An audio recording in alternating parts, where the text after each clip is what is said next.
Hi, I'm Alexandra Georgas. I'd like to tell you a little story today about my life, hopefully entertain, educate, and inspire you. I got this card from my mom in 2008 when I was about to have a minor surgery.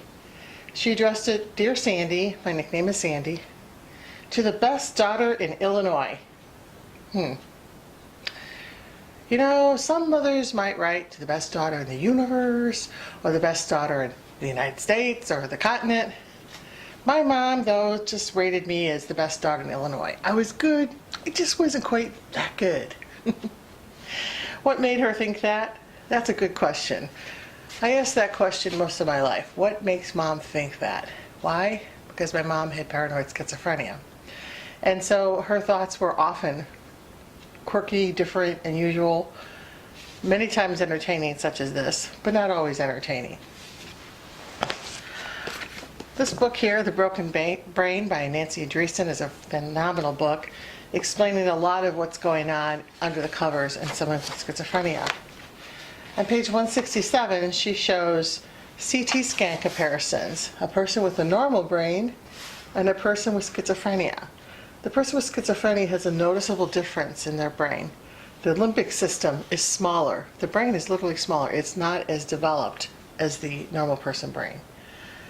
Unfortunately, though, this is not something you can just scan every person and figure out whether they have schizophrenia or not, because there are people with schizophrenia that have normal brains, and there are people with this kind of brain that don't have schizophrenia.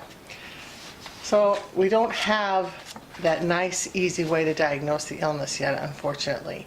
That would be very helpful if we did.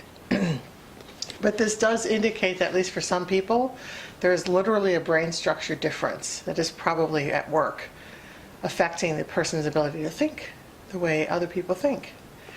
It also shows that people don't choose this illness. It's involuntary, and it's got biological nature to it, a biological nature to it. There's a lot more to it than that. I'm going to keep talking about some of the other things we know already about schizophrenia causes and outcomes, and educate you on that. But what I will say is that this shows that we need to not blame people for the illness.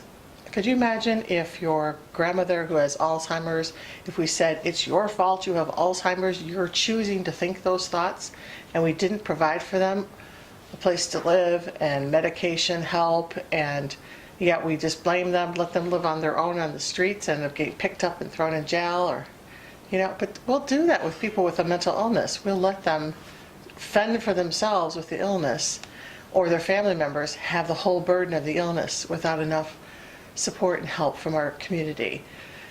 So I hope that as you learn a little bit more about how this is very similar to autism and Alzheimer's and other illnesses of the brain that we know a person didn't choose this. This is the same with mental illness. They don't choose this. They really have biological things going on. That medication does help, but we have to help them to get that medication.